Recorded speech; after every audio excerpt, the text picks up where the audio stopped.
નમસ્કાર મારા વહાલા ગુજરાતી મિત્રો. જાગો જોગી જાગો ચેનલમાં આપનું સ્વાગત છે. તો આજે આપણે વાત કરીશું કે આપણો આ જીવનરૂપી હીરો આપણે જ્યાં ખોયો છે ત્યાં ખોળતા નથી, અને જ્યાં નથી ખોયો ત્યાં ખોડી રહ્યા છીએ. તો આ તો પેલા ડોશીમાની સોય જેવું આપણે કરીએ છીએ કે ડોશીમાની સોય ખોવાઈ ગઈ હતી એમની ઓસરીમાં, અને ચાયણી લઈને સોય ગોતવા માટે નીકળ્યા છે ચોકમાં જઈને રેત ચારવા માંડ્યા. તો બધા કે માજી અહીં શું કરો છો? કે અરે ભાઈ મારી સોય ખોવાઈ ગઈ છે. તો કે ક્યાં ખોવાણી છે? કે ખોવાણી તો ઓસરીમાં જ છે. તો પછી રેત ચારવાથી તમારી સોય કંઈ મળી જવાની છે? ડોશી કે ના, નક્કી ના કહેવાય, ભવિષ્યમાં તો મળી જાય. તો આપણે પણ એવી ખોટી આશા રાખીને બેસી રહ્યા છીએ કે આપણો જીવનરૂપી અમૂલ્ય હીરો આપણે જ્યાં ખોયો છે ત્યાં ખોળતા નથી, અને બીજે ભટકી રહ્યા છે. તો આપણને પણ ડોશીમાની સોય જેવું છે કે ભવિષ્યમાં અહીંયાથી આપણને સુખ મળી જાય, ભવિષ્યમાં અહીંથી આપણને આનંદ મળી જાય, ભવિષ્યમાં અહીંથી આપણને શાંતિ મળી જાય. તો પણ જ્યાં ખોયું હોય ત્યાંથી જ મળે, બીજે તો ક્યાંથી કંઈ મળવાનું જ નથી. તો આપણે ચર્ચા કરી ગયા કે મારો હીરો ખોવાણો કચરામાં, અને તેમાં આપણા સમજાવવામાં આવ્યું છે કે આ મનુષ્ય જન્મ એ એક મહાન હીરો છે, એક કિંમતી હીરો છે. કેમ કે મનુષ્ય યોનિ સિવાય બીજી યોનિ એટલે અંધકાર છે. કેમ કે બીજી યોનિમાં આપણે આપણી ચેતનાને હીરાના જેવી ચમકીલી બનાવી શકતા નથી. કેમ કે આપણે જોઈએ છીએ કે જેમ લુહારની ભઠ્ઠીમાં લુહાર લોખંડને નાખે છે, અને તે લુહારની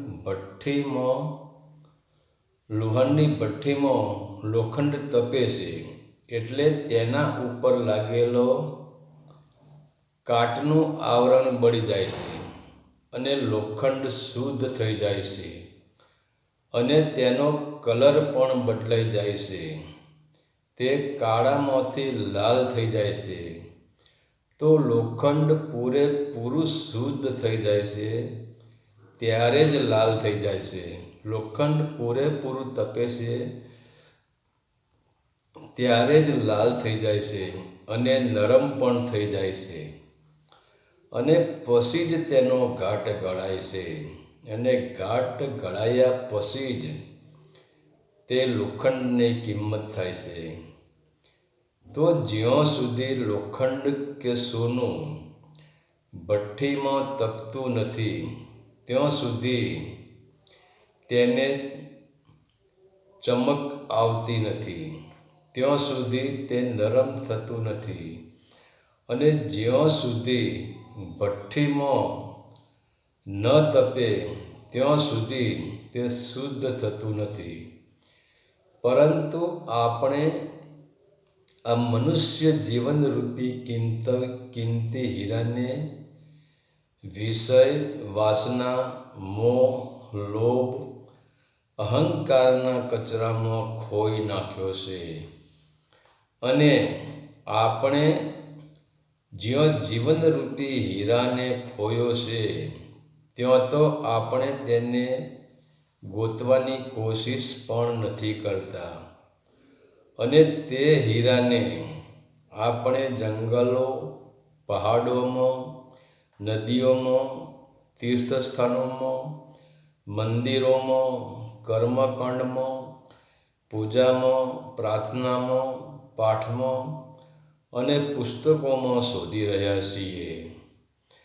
અને આપણે એમ માનીએ છીએ કે કદાચ આપણો જીવનરૂપી હીરો અહીંયાથી મળી જાય તો આપણા જીવનમાં સુખ, શાંતિ અને આનંદનો પ્રકાશ મળી રહે. તો પહેલાં તો આપણી શોધવાની જગ્યા જ ખોટી છે. કેમ કે જ્યાં આપણે એ હીરાને ખોયો જ નથી, ત્યાં ગોતવાથી હીરો મળવાનો જ નથી. અને જ્યાં સુધી હીરો નહીં મળે ત્યાં સુધી આપણને કોઈ દિવસ, ભલે તમે મનુષ્ય જન્મમાં અનંત વખત આવીએ આપણે, અને આપણે અનંત વખત આ મનુષ્ય જન્મમાં આવેલા છીએ, એમ છતાં જ્યાં સુધી હીરો આપણને નહીં મળે ત્યાં સુધી લક્ષ 84નું બંધન છૂટવાનું જ નથી. ત્યાં સુધી આધિ વ્યાધિ ઉપાધિમાંથી આપણે બહાર નીકળી શકવાના નથી. ત્યાં સુધી આપણને સુખ, શાંતિ અને આનંદ મળવાનો જ નથી. કેમ કે જીવન એ વસ્તુ અંદર પડી છે. આપણે જેને જીવન કહીએ છીએ, જન્મથી મૃત્યુ, એને આપણે જીવન કહીએ. જીવન નથી, એ એક યાત્રા છે. જન્મથી મૃત્યુની આપણી યાત્રા છે, પણ જીવન અંદર પડ્યું છે. ચેતના ઉપર જો લાગેલો કાટ, ચેતના ઉપર જે મલિનતા લાગી, ચેતના ઉપર અશુદ્ધ થઈ જાય, અને એ ચેતના રૂપી આપણો હીરો, એને જ આપણે જીવન કહીએ છીએ. આયુષ્યને જીવન નથી કહેતા. લોકો ઘણા એમ માને છે કે આપણું આ જીવન એટલે શું? આપણે એવું માનીએ છીએ કે આપણે જન્મ લીધો અને મૃત્યુ સુધીનો જે વચ્ચેનો સમયગાળો છે એને જીવન કહેવાય. તો એ જીવન નથી. એક માની લો કે તમે અહીંયા હાલે અમદાવાદમાં બેઠા છો અને તમે નક્કી કરો કે આપણે દિલ્હી જવું છે. તો અમદાવાદથી દિલ્હીનું તમે નક્કી કર્યું અને તમે ચાલ્યા, તો શું અમદાવાદથી દિલ્હીનું તમારું જીવન કહેવાય? ના, અમદાવાદથી દિલ્હીની તમારી યાત્રા કહેવાય. એવી જ રીતે પહેલું પગથિયું આપણું છે જન્મ, અને છેલ્લું આપણું તીર્થસ્થાન છે, આપણું યાત્રાધામ છે, આપણો વિશ્રામો છે. જેમ આપણે અમદાવાદથી દિલ્હી જઈએ એમ આપણે જન્મથી મૃત્યુ સુધી જઈએ. તો આ બહારનું કોઈ જીવન જ નથી, ફક્ત યાત્રા જ છે. તો આપણને એમ લાગે કે આનંદ મળી જાય, પ્રકાશ મળવાનો જ નથી. અને આજે એના લીધે જ મનુષ્ય દુઃખી છે. તમે કોઈ પણ મનુષ્યને પૂછો તો ખબર પડશે કે તે સુખ જ શોધી રહ્યો છે. તે સુખનો પ્રકાશ તો ત્યારે જ મળે છે કે જ્યારે આપણા જીવનરૂપી હીરો આપણને જડે છે. અને એ હીરો વિષય વાસનાના કચરામાંથી જ આપણને મળવાનો છે. કેમ કે આપણે એને વિષય વાસનાના કચરામાં જ ખોઈ નાખ્યો છે. પરંતુ આપણી બેહોશી એટલી બધી વધી ગઈ છે કે જીવનના કિંમતી હીરા કરતાં પણ આપણને વિષય વાસનાનો કચરો વધારે વાલો લાગે છે, વધારે સારો લાગે છે. એટલે જ આપણે ત્યાં ગોતતા નથી. પરંતુ જે મહાપુરુષે, જે શૂરવીરે, જે મહાપુરુષે ધ્યાનની ભઠ્ઠીમાં વિષય વાસનાનો કચરાને જલાવી દીધો છે તેમને જીવનરૂપી હીરો મળી ગયો છે અને એને જીવનરૂપી હીરો ગોતી લીધો છે, જેના જીવનમાં પ્રકાશ ભરાઈ ગયો છે, જેનું જીવન તેજોમય બની ગયું છે. તો એવા સંતોને પણ આજે આપણે યાદ કરીએ છીએ અને તેમના પ્રકાશના અજવાળે ચાલીએ છીએ અને આપણે જોઈએ છીએ. કોઈ દિવસ આજે આપણે વાત કરીએ કે કબીર સાહેબ, અખો, ધનો, ધીરો, ભોજા ભગત, ગાર્ગી, નરસિંહ મહેતા, મીરાબાઈ, ગંગા સતી, પાનબાઈ, લાખા લોયણ, આપણને એમને કોઈ નાવા નીચોવાનો સંબંધ ખરો? કબીર સાહેબ, ગુરુ નાનક આપણને પિતરાઈ ભાઈ બહેન થતા નથી, કાકા બાપાના પોળિયા થતા નથી. આપણને એમનો કોઈ સંબંધ નથી આપણા કુટુંબના રિલેશનમાં હતા, નથી એમનું આધાર કાર્ડ હતું, નથી એમનું નામ આપણા રેશન કાર્ડમાં હતું, કોઈ સંબંધ નથી. અને એમ છતાં આપણે એમને યાદ કરીએ છીએ. પરંતુ જે આપણા વડવાઓ, આપણા બાપ દાદાઓ જે મરી ગયા અને જે આપણને એમનો વારસો આપતા ગયા, પહેલાં એ લોકોએ આપણને કંઈ જ આપ્યું નહીં, વારસો કંઈ આપ્યો નથી. આપણને જમીન સંપત્તિ જે આપતા ગયા એ બાપ દાદાને આપણે યાદ કરતા નથી.